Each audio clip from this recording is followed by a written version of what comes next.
Whoa. Stop bouncing. All right, folks. So this week, this episode, not this week, because I'm not sure when I'm going to go back to bi-weekly videos. I'm trying to get it there soon.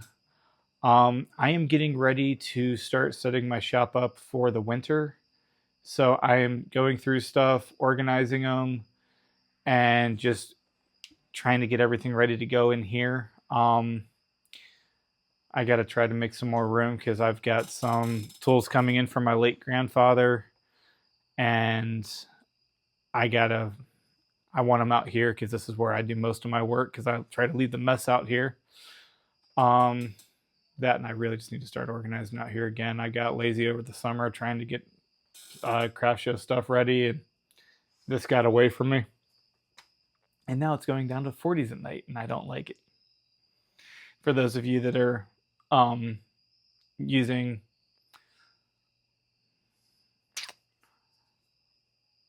the easier system to understand, yeah, it's I believe like 3 or 4 degrees because 0 is freezing. So, yes, I am an American. Yes, I use the metric or imperial system. I think in inches, but I do a lot in metric too, and I can't, for some whatever reason, I can't think in it, although base 10 is so much easier. So don't get me started on that. So this week, I think I am going to be going over my table saw.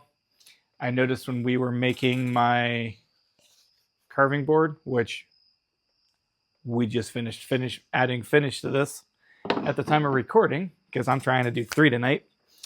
I noticed my saw was squeaking a little bit, which means some of the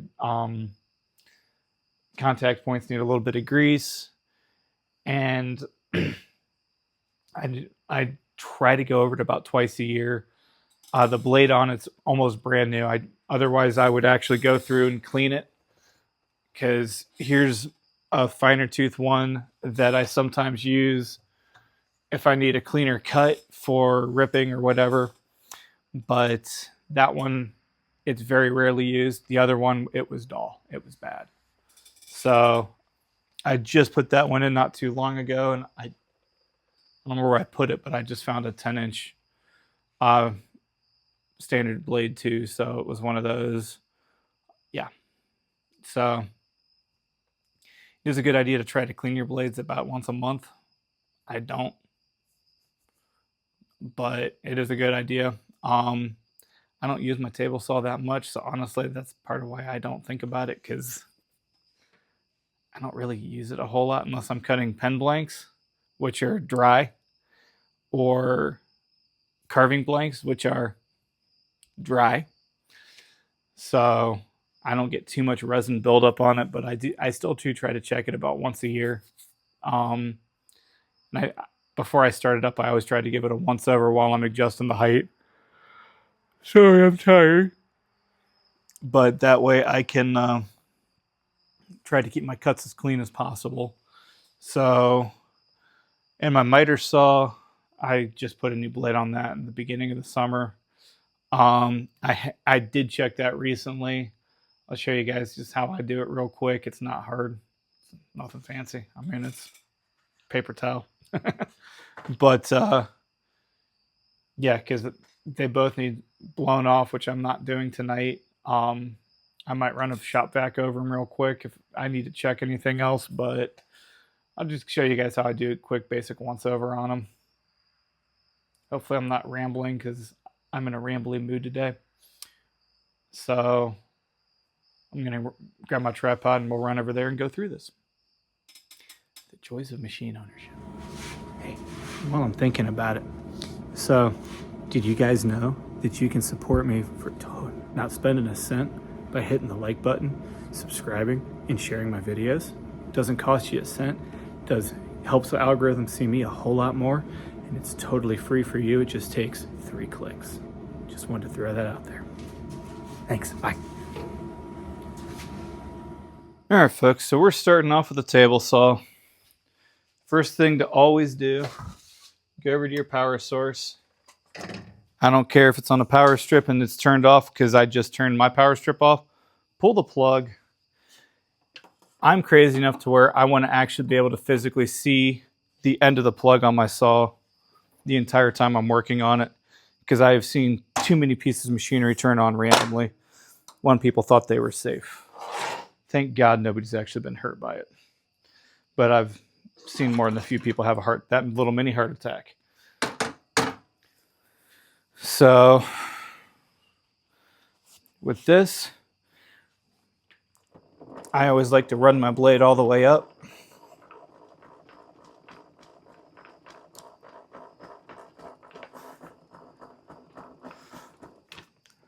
All right. Unlock my throat. Pop that there. Now when you're doing this, you can also take a clean paper towel and just run over there. Like I said, this blade's practically brand new. I'm doing the same thing on my miter saw. I don't cut a lot of things that are green or have a lot of green in them.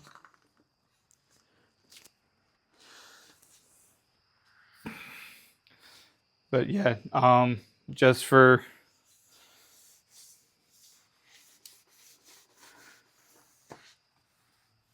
and usually I would take this outside and blow it off, but I don't want to do that tonight because it is getting a little late and I'm trying to keep it quiet. But me talking, I hope my neighbors don't have a problem with that. But, that's just give everything a quick wipe down. Shoot, I don't have any of my surface protectant.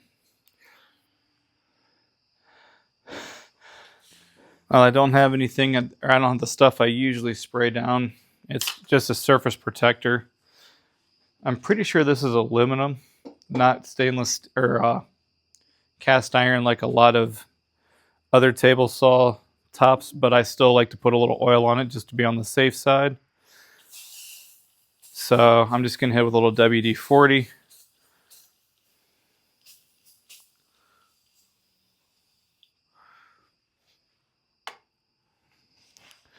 And just give her a nice little wipe down.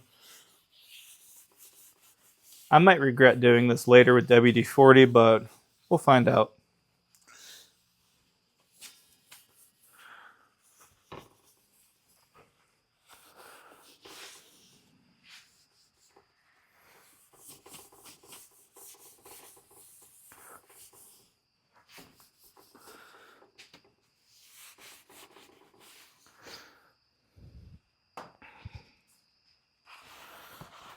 Grab another couple paper towels. So I really want to get this as light as possible now. So we want to get as much off as I can.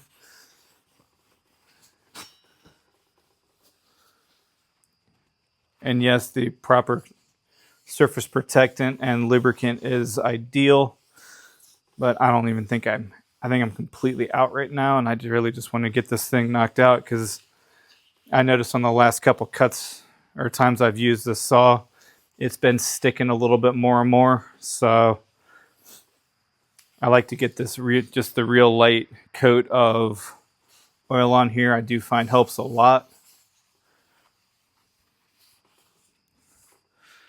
So there's that. Next up for this, I'm gonna cut this one out. Okay, I'm back. So under here, right here,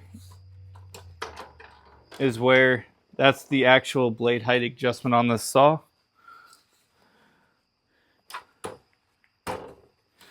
So when I say it needs a little bit of grease once in a while, this is where I grease it at.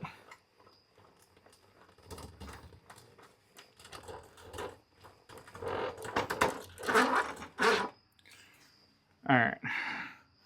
So there's 2 points that I grease whenever I do this. We're gonna run the blade all the way back up. Can I zoom in a little more? Oh, that's perfect.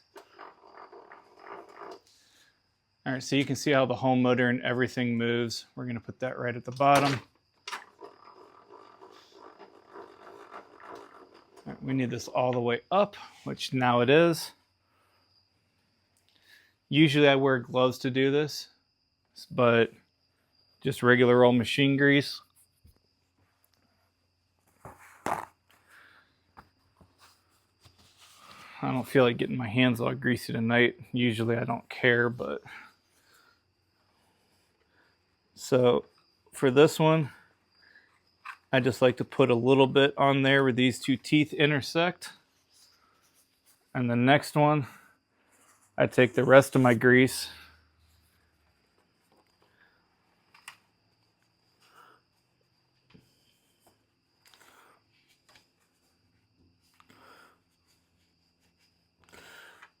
all right.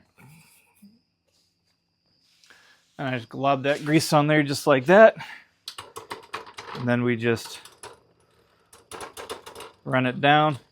You can hear how it's skipping and popping and crackling and making all those noises.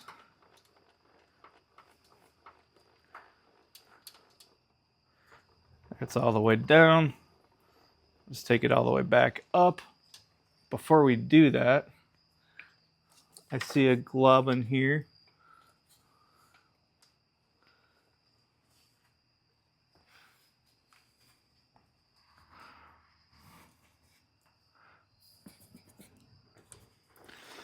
Run it all the way down. And we're going to run it all the way back up and all the way down one more time. And this is just how I do this, but you hear how it's not popping and shaking, rattling, rolling, nothing.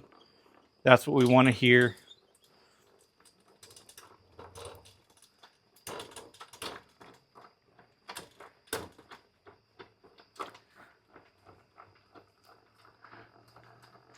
You know what? I just noticed something on there too. These bars, I've never actually sat down here and watched this until today. So we're just going to put a little bit of grease in there. And one last time up and down so I can get that work, so I can get those coated too.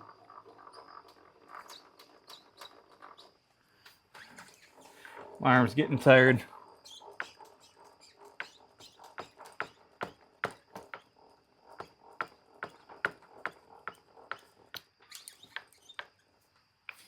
And last time back down.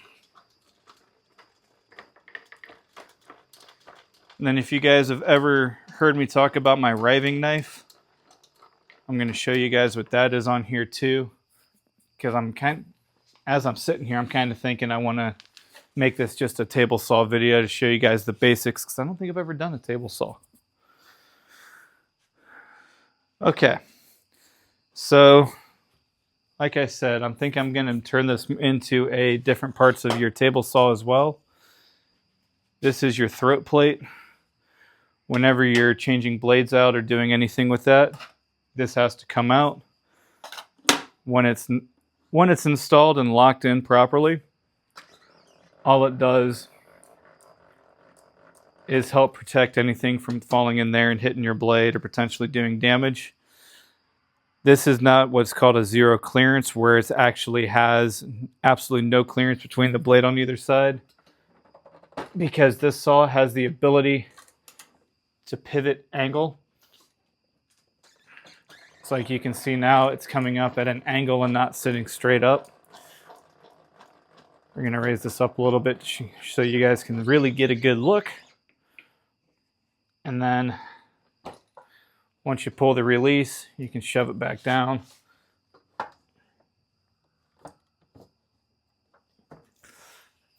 Anytime you move that, you always need to double check zero or your squareness. So give me 1 second. Let me grab a square and I'll show you guys how we do that. I just found the square I've been looking for a while. So it's small, but it gets the job done. When you're checking for squareness, you put it on your throat plate, hold it up against your blade. You shouldn't be able to see anything. I got somebody in my yard. But you shouldn't be able to see a gap in there or any daylight. So when you come across here, Like that's actually square as could be.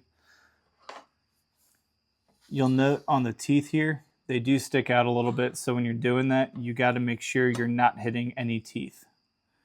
Because if you hit a tooth, it lets it rock a little bit. And the last thing to do when you're done, push it up there, let it go, but hold enough tension, and then let it go when you're looking. Don't be pushing on it because you can actually physically move. You can physically move the blade if you actually push like I am right here. Because that's no tension, there's tension. It does not take much to move that blade. But anytime squareness counts, this is all it takes. Take the extra 2 seconds. It can save your project. And we're going to pop you back on the tripod. All right, now you guys are all locked back in.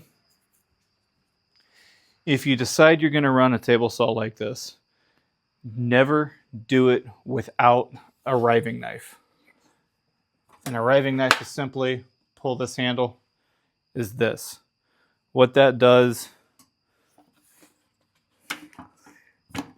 is as your piece of wood's going through and it hits that, it can't, on the far side of the blade, it'll try to physically touch back together if it's under a lot of tension. And what that can do is actually cause your blade to bind up and then you cannot continue to push your cut through. It's very dangerous. It is very scary. It's actually the reason why I am missing part of a finger. I don't know if it's easy to tell on that angle, but yeah. So, because that happened to me, and it's the only time I've had a kickback, and that was before I had YouTube. So, be aware, be safe, have respect. This is one of the most dangerous tools that I run.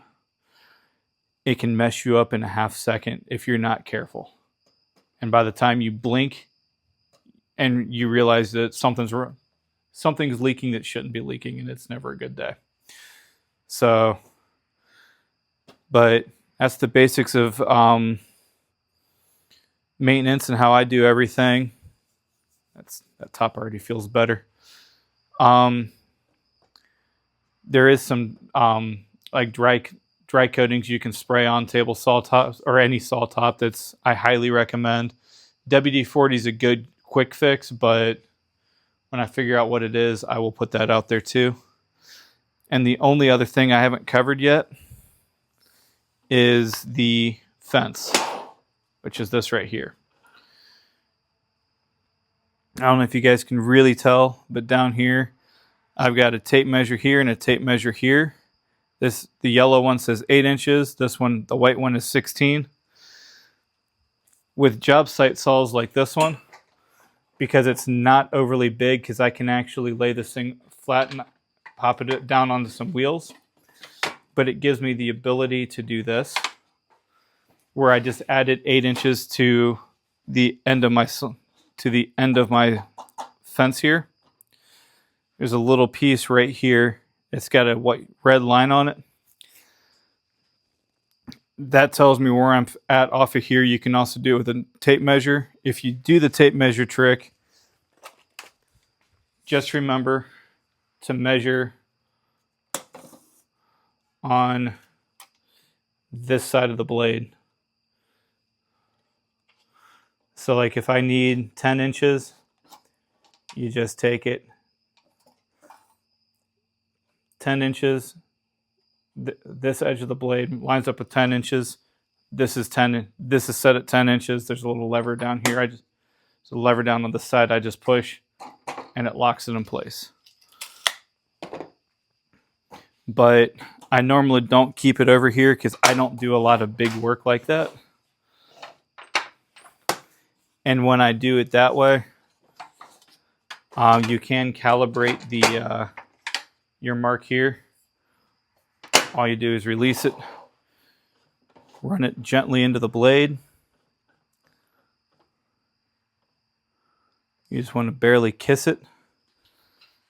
You can lock it down, but I'm going to move you guys again here real quick. We're going to try to keep it fairly steady.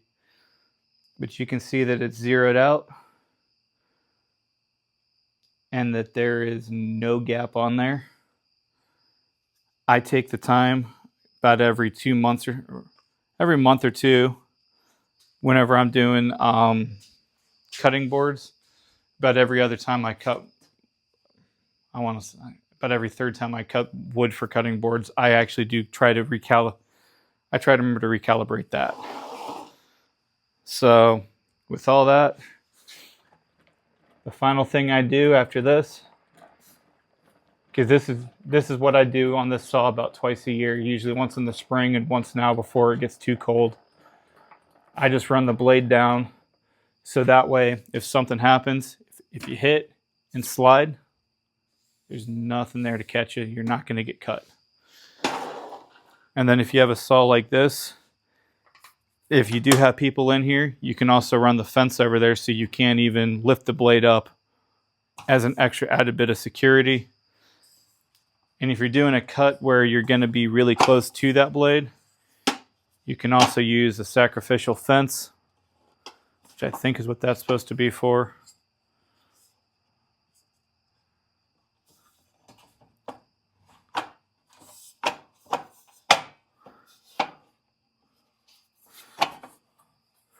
There's something. I forget.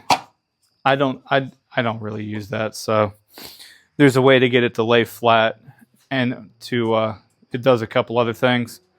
Again, I don't use it because one safety thing, if you're doing a cross cut where you've got your piece of wood, let me grab a pen blank,